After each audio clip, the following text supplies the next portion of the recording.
So, well, there goes my phone. Welcome back to church. Um, Thank you everybody for joining us today.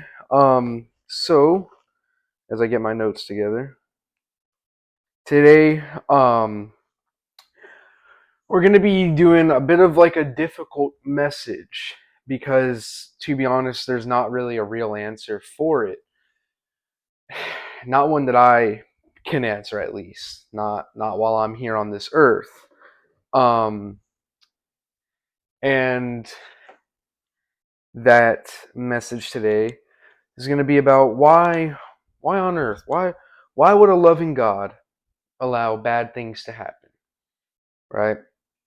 And again, like I said, this is a question that ultimately I really can't answer fully, right? Because I don't know. I There's certain things that I can't comprehend about it, but that's because God's nature is it's so complex, like it's beyond any of our understandings, right? Now, although we don't know the definitive answer, the Bible does, reveal some certain truths that can apply to this question, right? And can help answer it in a way. So, we know that God is all powerful, right? But so if he's all powerful, why isn't he intervening when bad things are happening? Why doesn't he, you know, like intervene in like certain situations where we're like, oh, he should have intervened in that, like any, big shootings and stuff like that. Like, why didn't he intervene in that? Like, what's going on? You know, stuff like that, right? Well, what did God do for us? Well, he did this thing when he created us, Adam and Eve, when he created humans. He limited his power for us. So yes, he is all powerful, but he limited his power for us. Why would he do this? Well, love is it's a complex feeling, right? Love is something that cannot be forced. True love cannot be forced. You can't force someone to love you. That's not how love works, right? Love is something that you have to freely express. So in order for us to love God, what did he have to do? He had to give us free will. So this means we can do anything anytime we want, right?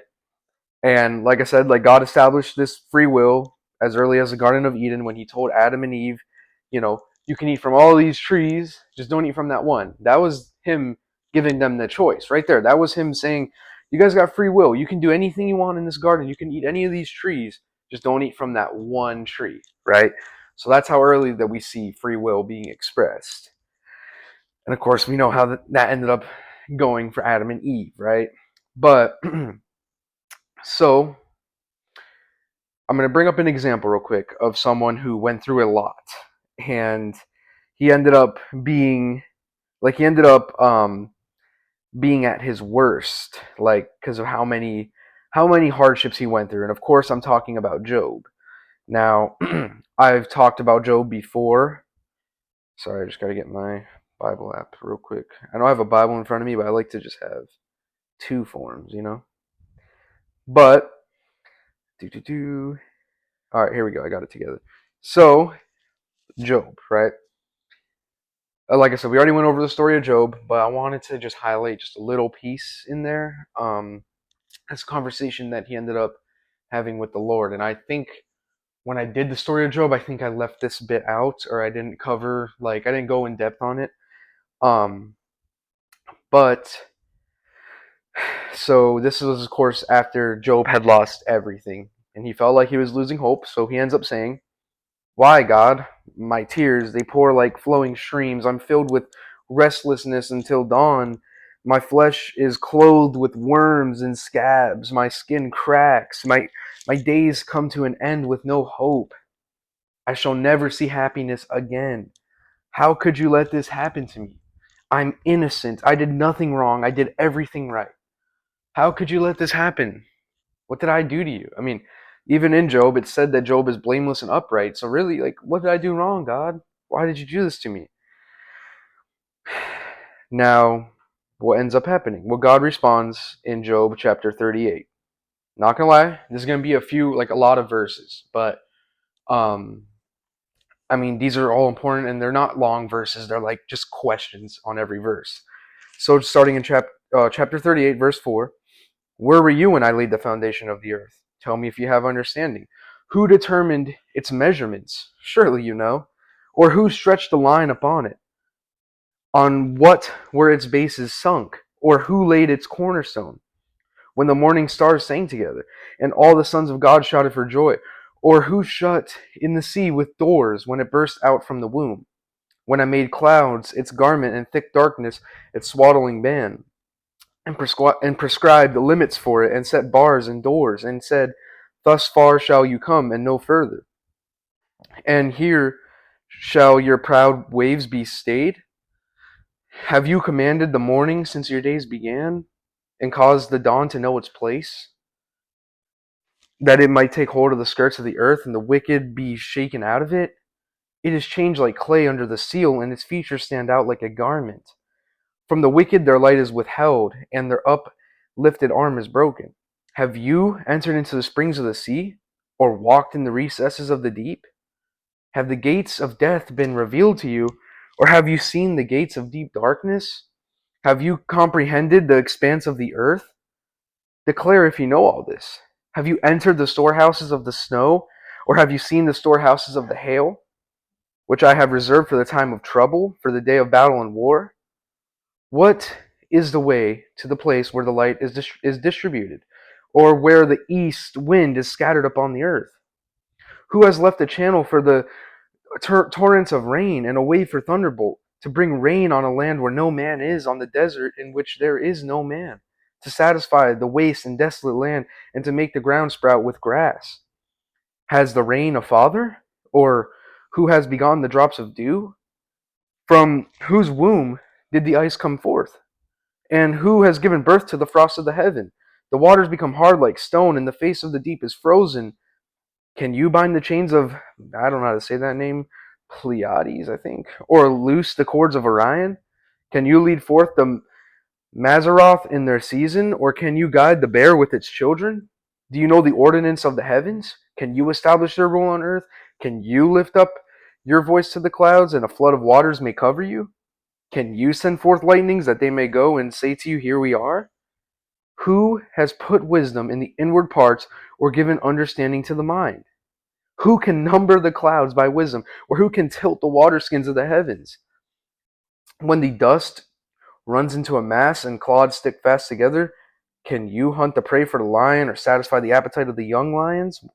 When they crouch in their dens, or lie wait in their thicket? Who provides for the raven its prey, when its young ones cry to God for help, and wander about for lack of food?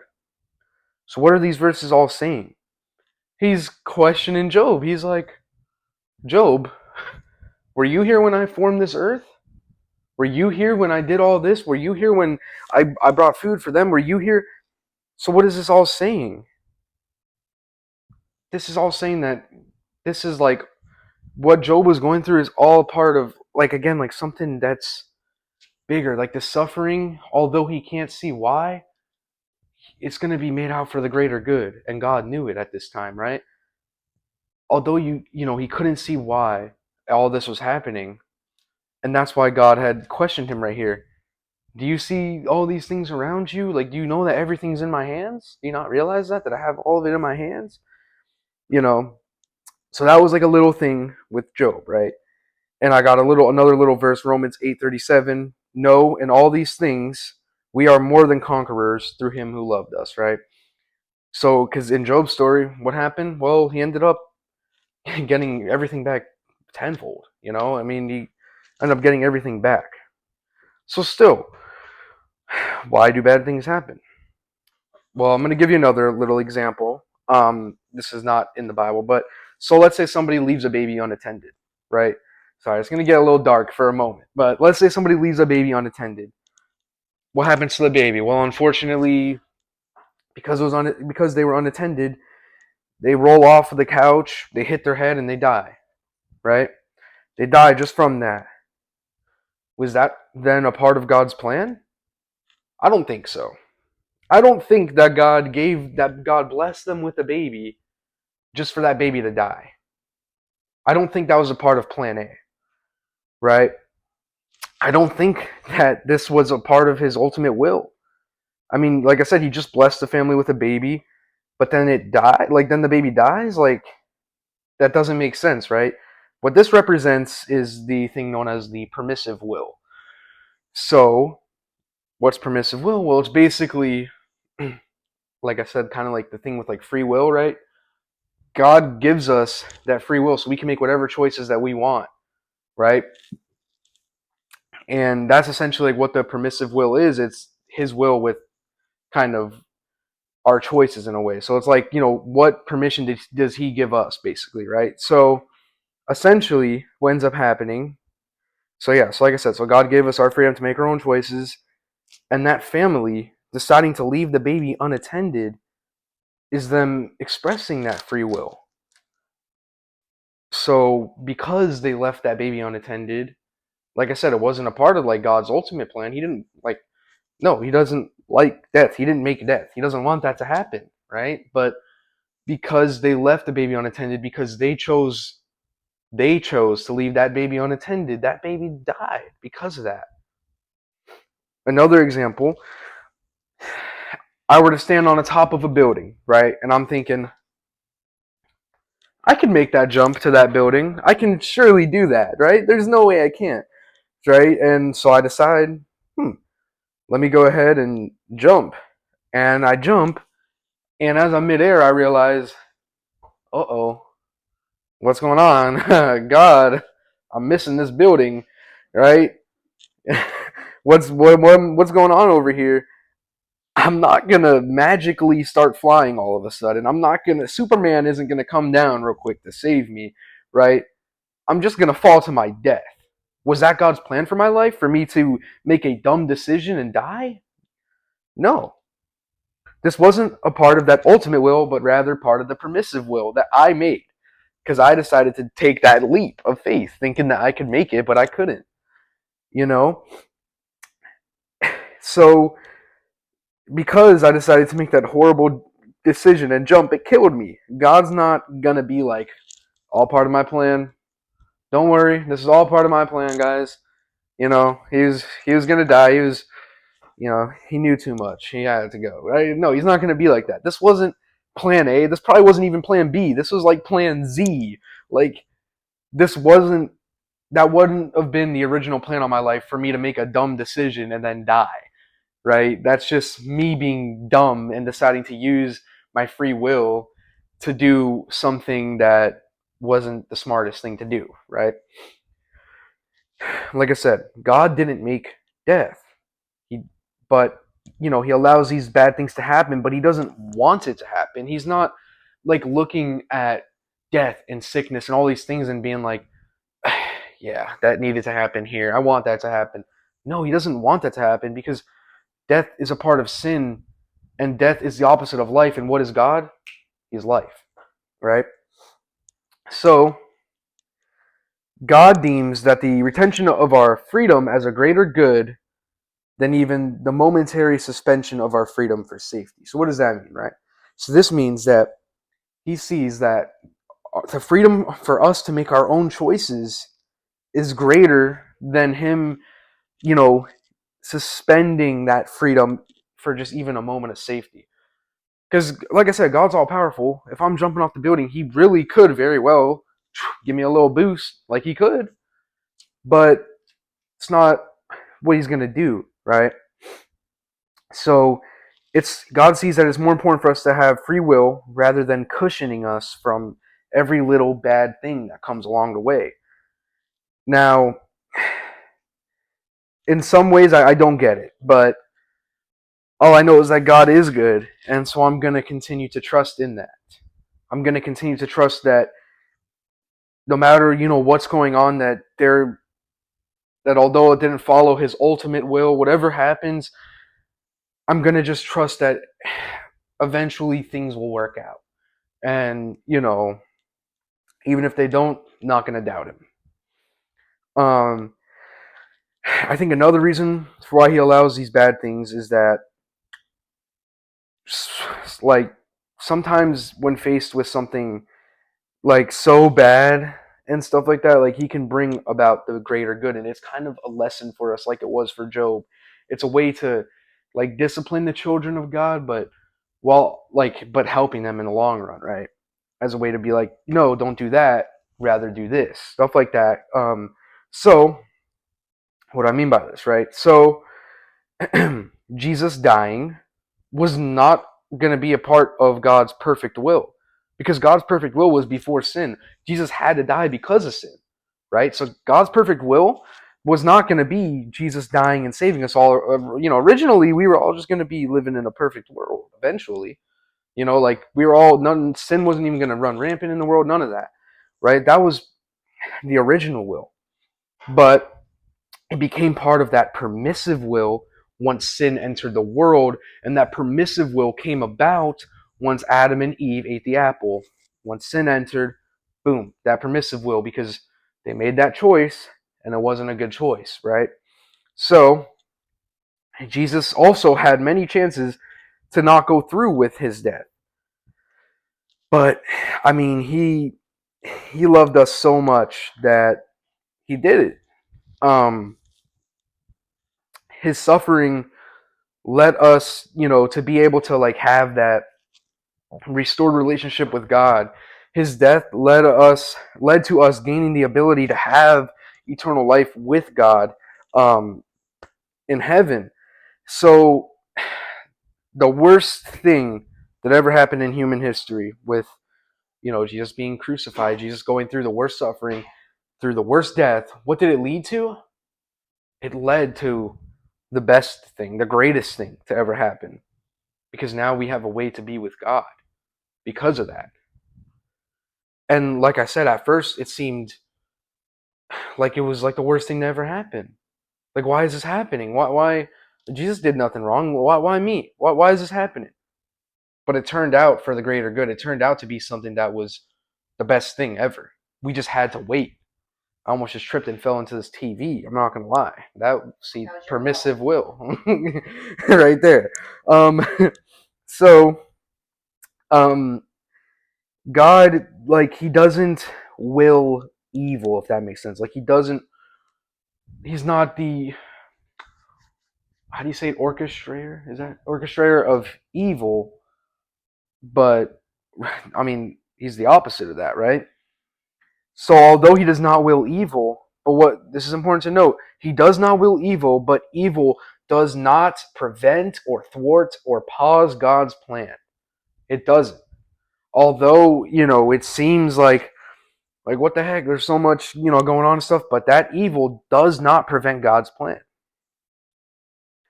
Someone is suffering with a bad sickness. That wasn't a part of God's plan, but it certainly doesn't stop it or prevent it, right?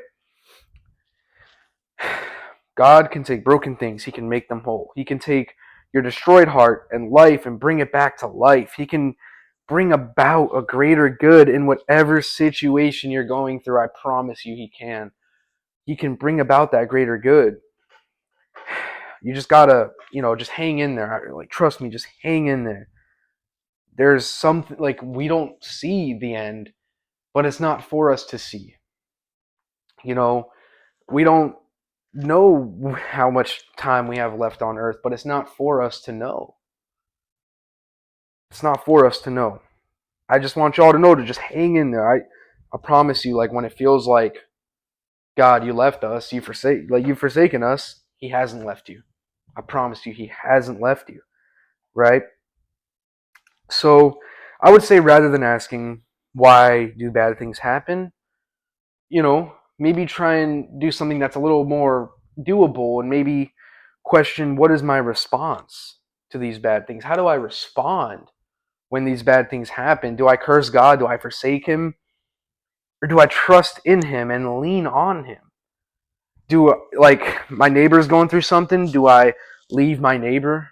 Do I not talk to them anymore just because they're going through something? Do I, be like, oh, well, now that they have all these problems, I don't want to see them anymore?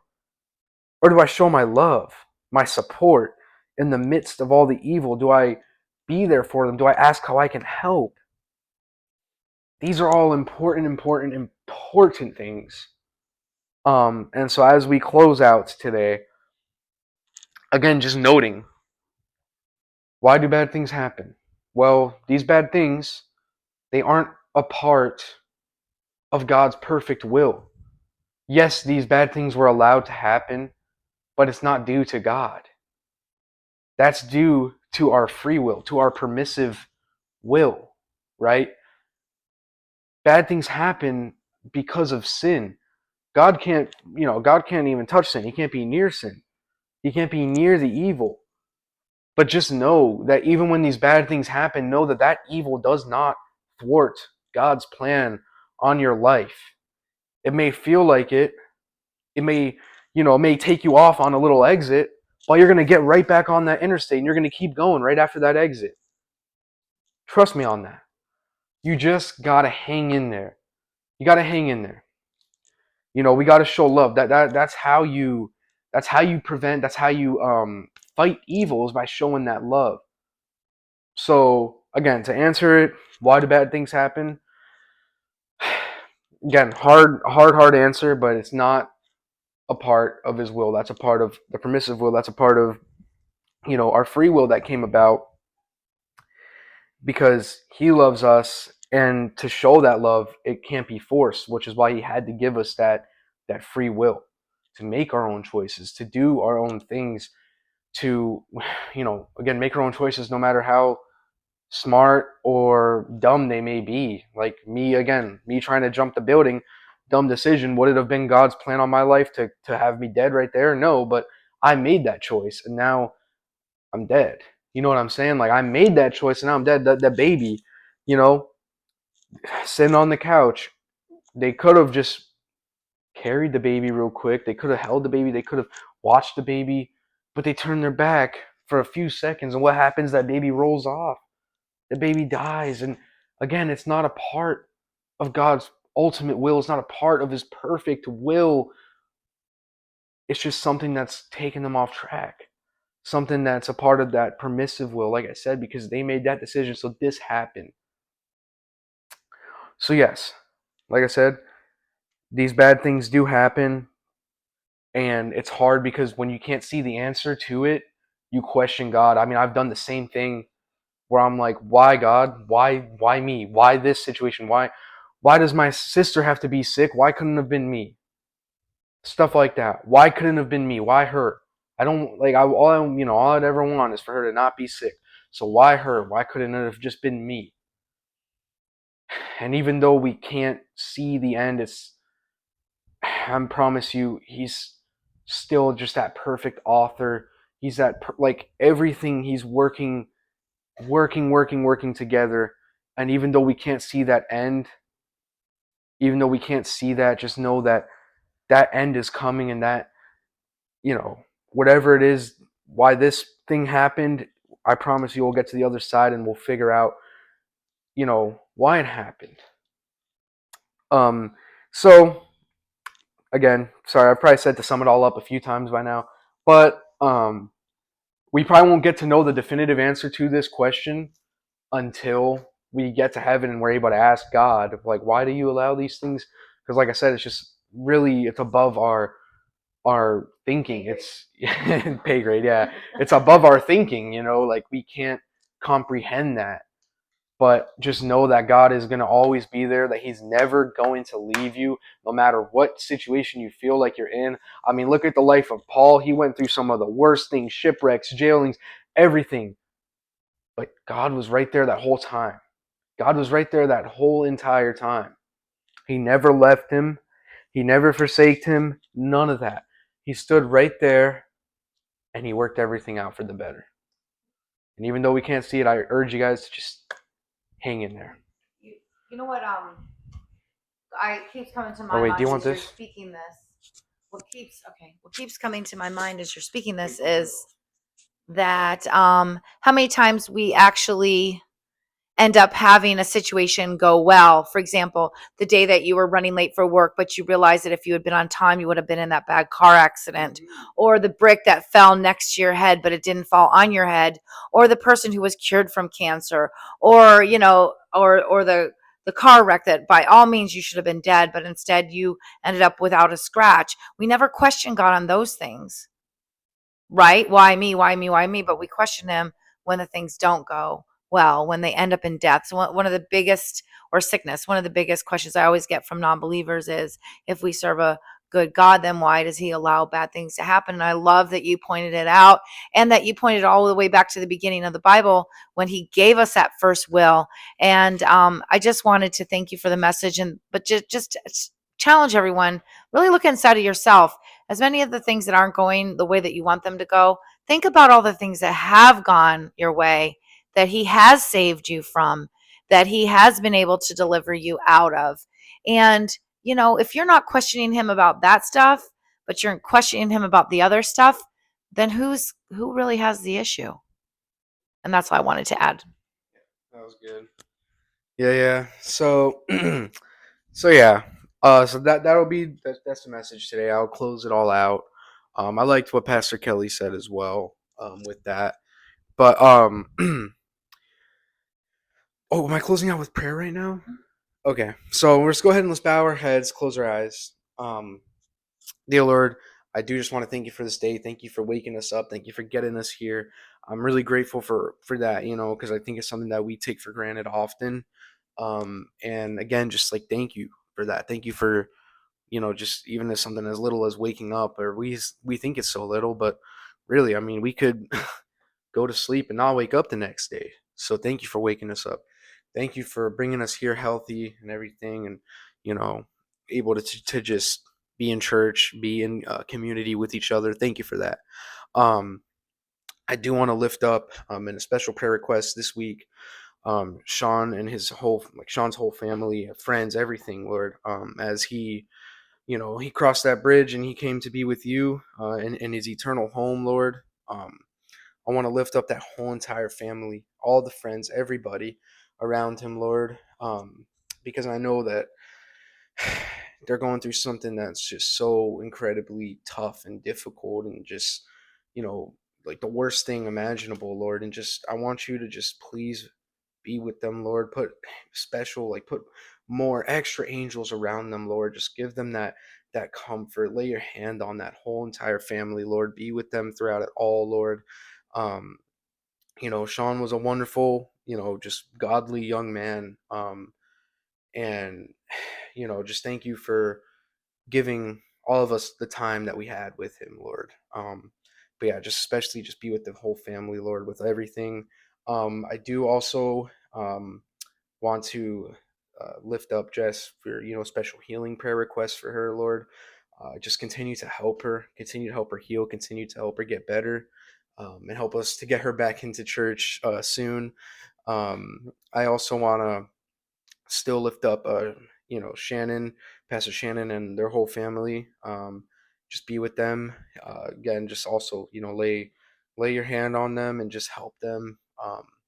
Let them know that they're loved, Lord. And any other unspoken. Oh, also want to be with a special prayer request too for Steve. Steve and his stepdad Clyde, as you know, as he's crossing that bridge as well to go be, in his eternal home with you, Lord. Help Clyde with that, Lord. Let him know that he's loved. Please just give him peace in his final hours, Lord. And be again with the whole entire family with that, Lord. Just again, just comfort them, be with them, let them know that you're still here, that you're not going to forsake them, that you're not going to leave them, Lord. So be with them with that. And then any other unspoken prayer requests, Lord, I ask that you will just answer. Um, and yeah, Lord, I just want to say thank you so much for everything. Love you so much, Lord. And Jesus and I pray, amen. And then now it's time for communion. Who would like to do it? Do you want me to turn it off? Yes. All right. Have a good one, everybody.